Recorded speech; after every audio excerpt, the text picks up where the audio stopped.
They say the people we fear most are strangers lurking in the shadows. But what if the real danger sleeps beside us, smiles at family gatherings, and wears the mask of love? In the quiet woods of Georgia, hunters stumbled upon a horror no one could explain: scattered remains hidden beneath the trees, a life brutally stolen, and a secret so dark it shattered the illusion of a perfect marriage. This isn't just another crime story. This is betrayal at its most chilling. Stay with me as we uncover the twisted tale of a husband once sworn to uphold the law, now accused of breaking it in the most horrifying way. And before we begin, make sure you're subscribed to True Crimes Now, because the deeper we go into stories like this, the darker it gets, and you won't want to miss what comes next.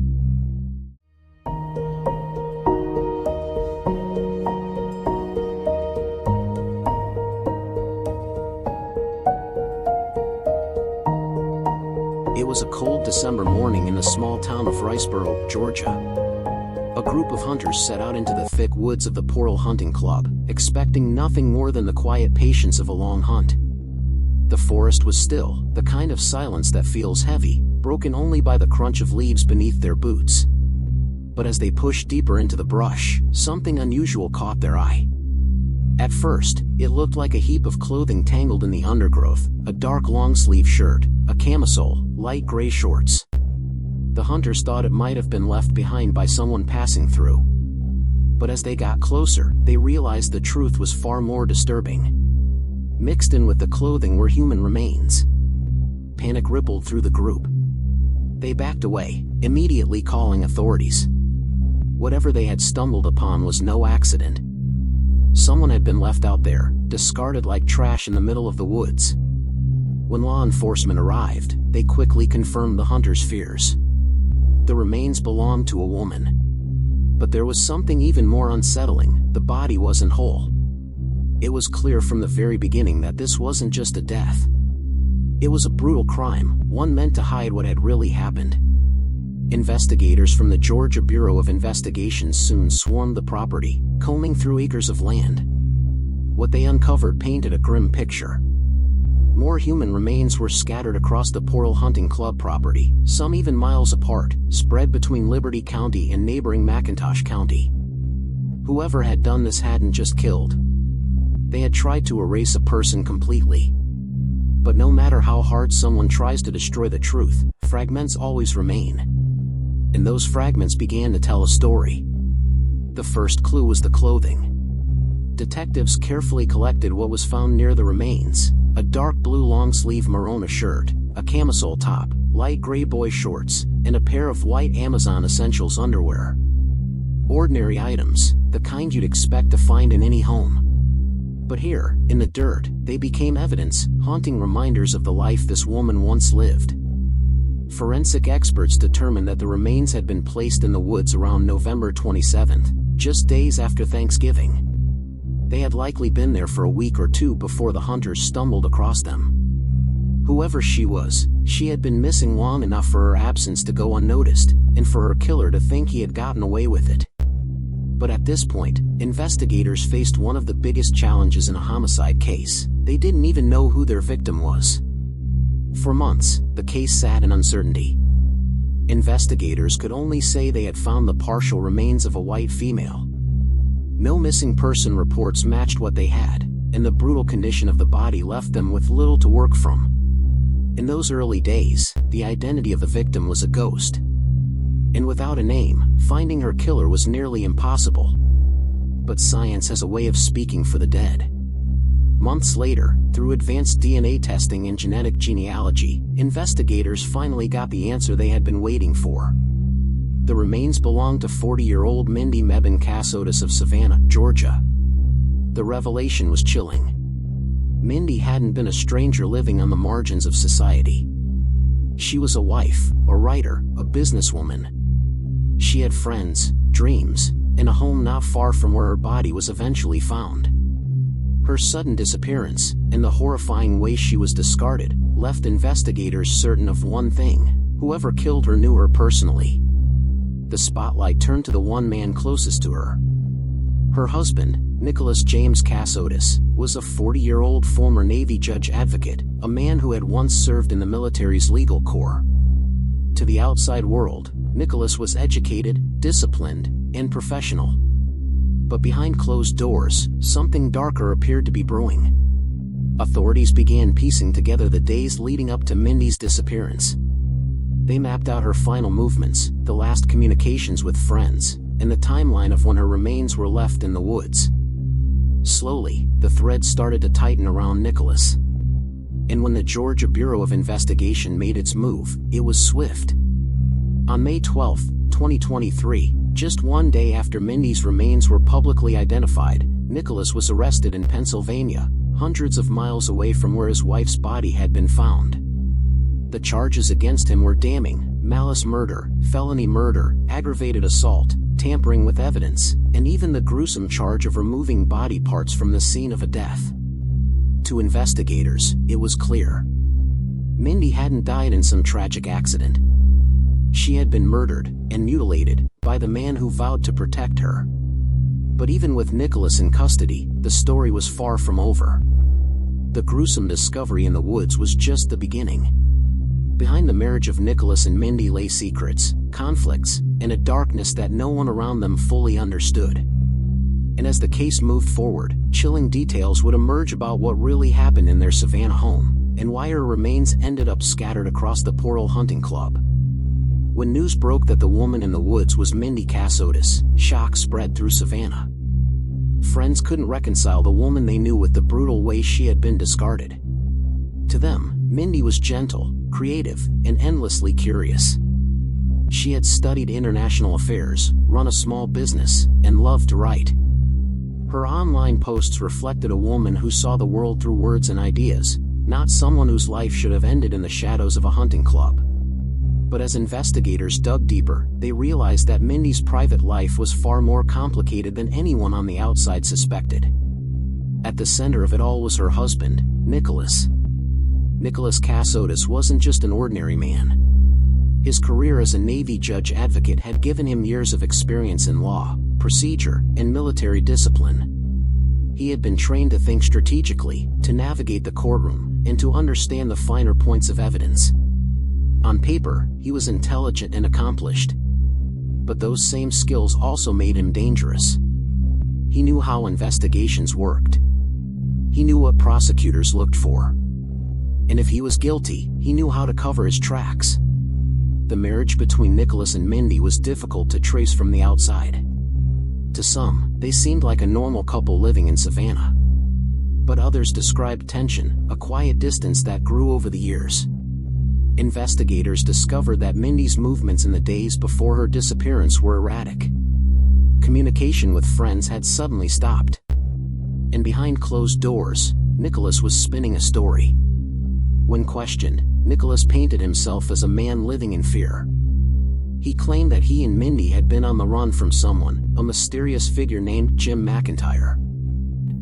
It all began, he said, 5 years earlier, in 2017, when he and Mindi began receiving threats to their lives, experienced vandalism to their property, mysterious withdrawals from their bank accounts, and other harassing behavior. This alleged harassment escalated to a physical attack by men at his home wielding a baseball bat, he claimed. Nick explained that he and Mindi had been living under the radar for years before she passed. They had been moving constantly to try to stay hidden from those that wished to do them harm. The investigation and their security concerns were being managed by someone he had believed to be an FBI agent by the name of Jim McIntyre. Agent McIntyre oversaw a security team that issued Nick and Mindi instructions on how to stay safe. Jim. Okay. Yes. The last name McIntyre.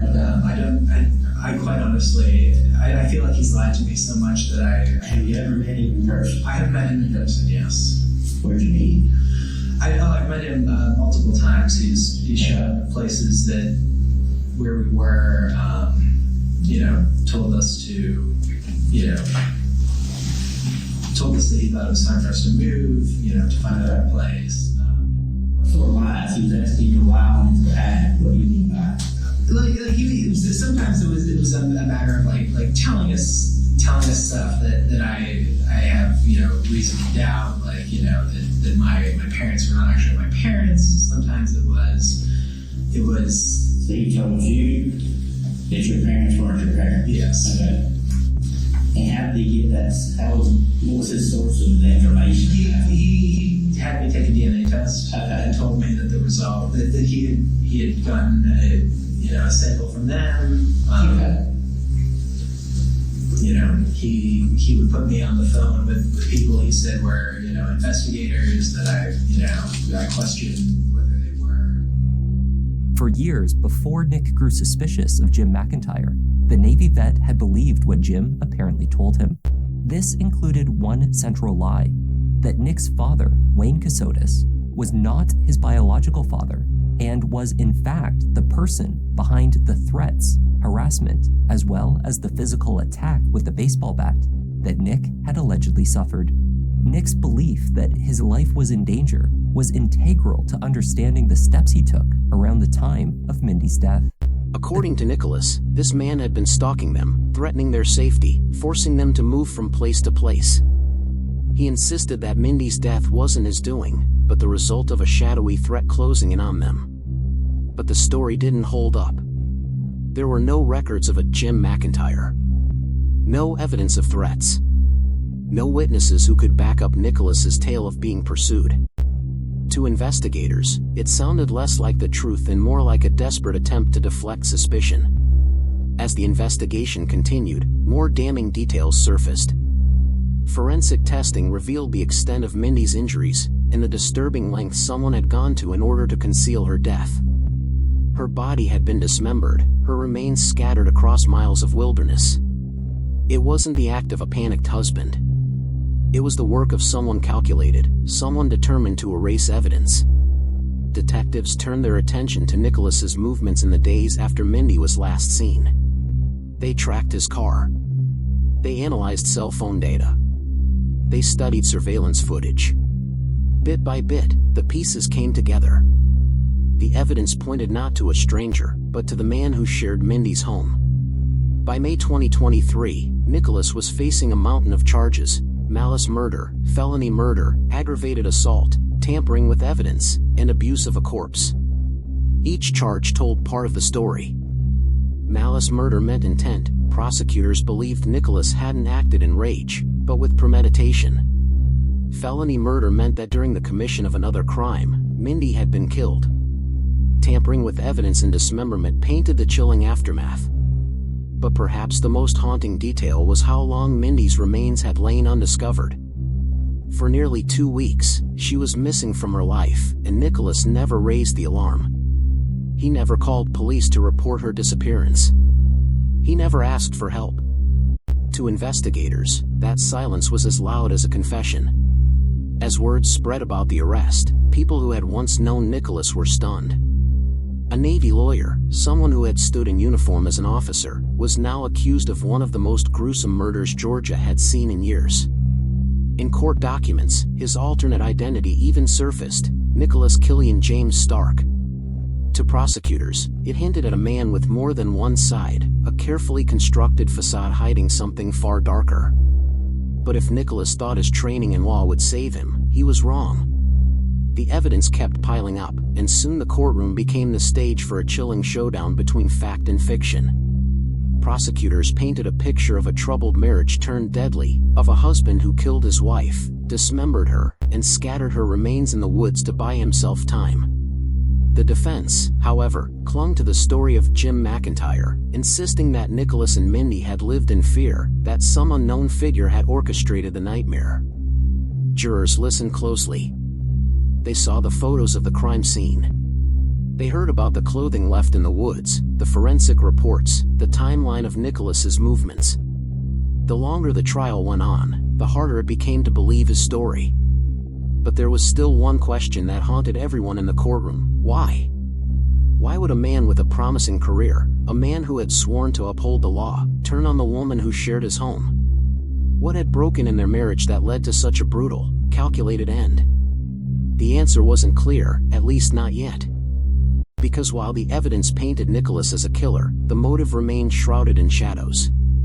Money? Resentment? A marriage fractured beyond repair?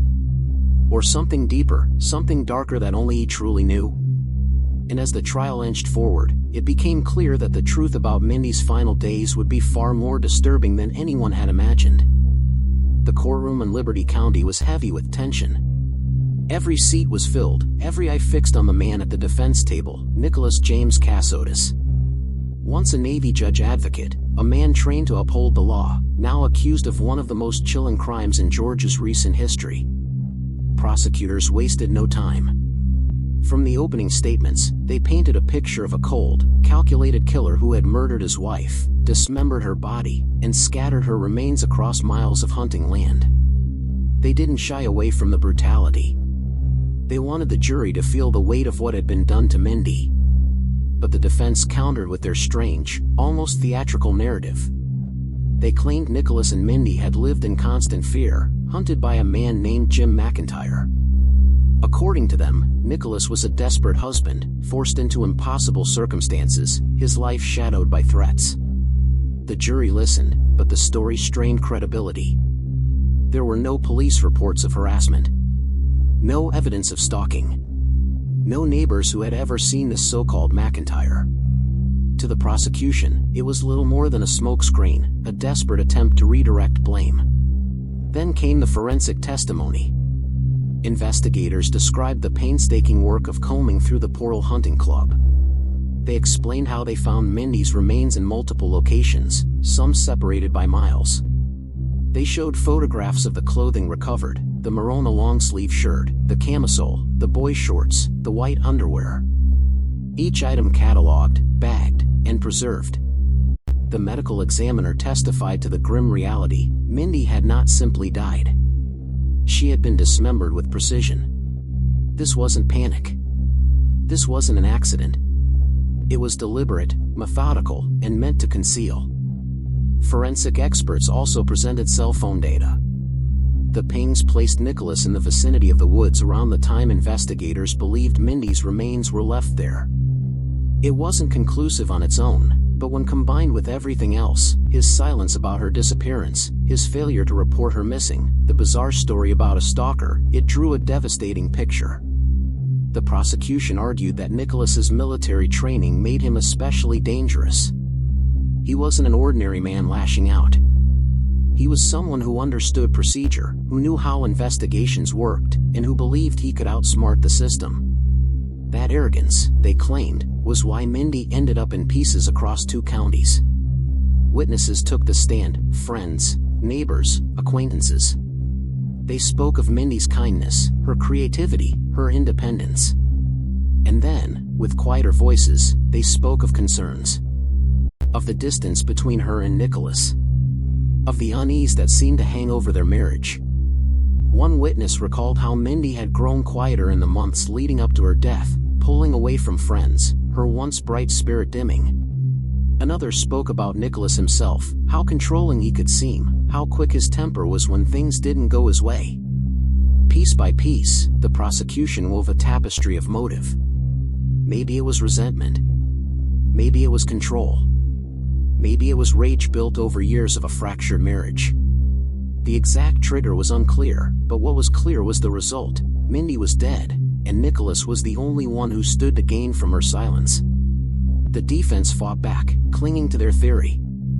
They pointed to inconsistencies in the timeline, argued that evidence was circumstantial, and repeated the name Jim McIntyre like an incantation. But with each repetition, the jury's doubts seemed to grow, not shrink. What haunted the courtroom most were the details of the dismemberment. It was one thing to kill. It was another to take apart a human being, to scatter the pieces as if they were refuse. The act was so cold, so calculated, that it raised the question of what Nicholas was truly capable of. And yet, sitting in the courtroom, Nicholas showed little emotion. He took notes. He whispered to his attorneys. His face betrayed nothing, no grief, no remorse, no fear. To many in the room, that silence spoke louder than words. Outside the courthouse, the story spread. News outlets covered every detail, every revelation. For the people of Savannah, the horror was magnified by proximity. this wasn't a story from far away. This was one of their own, a neighbor, a friend, a woman who once walked their streets, reduced to headlines and evidence bags. But for the jurors, the weight was heavier. They weren't just watching. They were deciding. Prosecutors closed their arguments with one final, devastating image: the hunters who stumbled across Mindi's remains that December morning. Ordinary men who expected nothing more than a quiet day in the woods, forced to carry the memory of a crime scene that would haunt them forever. That, the prosecutor told the jury, is the legacy Nicholas left behind. And with that, the courtroom went silent. The jury now held the fate of a man who once swore an oath to the law, and the memory of a woman whose voice had been stolen forever. But the case wasn't just about guilt or innocence. Beneath it all lay the lingering question that no one could shake: what had truly happened in those final moments between Nicholas and Mindi? What had been said, what had been felt, in the minutes before violence shattered their lives? The trial edged toward its climax. And the truth, whatever it was about to come out. The trial of Nicholas Kassotis is still unfolding, and with it, the haunting questions that refuse to fade. How does a husband, a man once trusted to uphold justice, a Navy judge advocate no less, become the very thing he was sworn to fight against? And what really happened in those final moments of Mindi's life? They say Mindi was betrayed not by a stranger, but by the person who vowed to protect her. For Mindi's family, the courtroom is not a place of justice, it's a place of torment. Each piece of evidence is another reminder of her absence. Each argument, a wound torn open again. They remember her as vibrant, kind, full of life, everything that Nicholas allegedly tried to extinguish. Yet Nicholas pleads not guilty. His defense pushes back, suggesting that investigators have tied a narrative together with threads too thin to hold. They want the jury to see not a monster, but a man wrongly accused, caught in the merciless gears of suspicion. As the case continues, one truth rises above all: trust is fragile. And sometimes, the deadliest monsters aren't strangers in the night, they're the ones we welcome into our homes, the ones who know our weaknesses, our secrets, and our blind spots. The haunting silence of those Georgia woods will forever echo Mindi's name. And the world now waits to see if Nicholas Kassotis will pay the price for the darkness that took her away. If you found this case as chilling as we did, make sure to subscribe to True Crimes Now. Because the next story might just reveal that the scariest crimes happen closer than you think.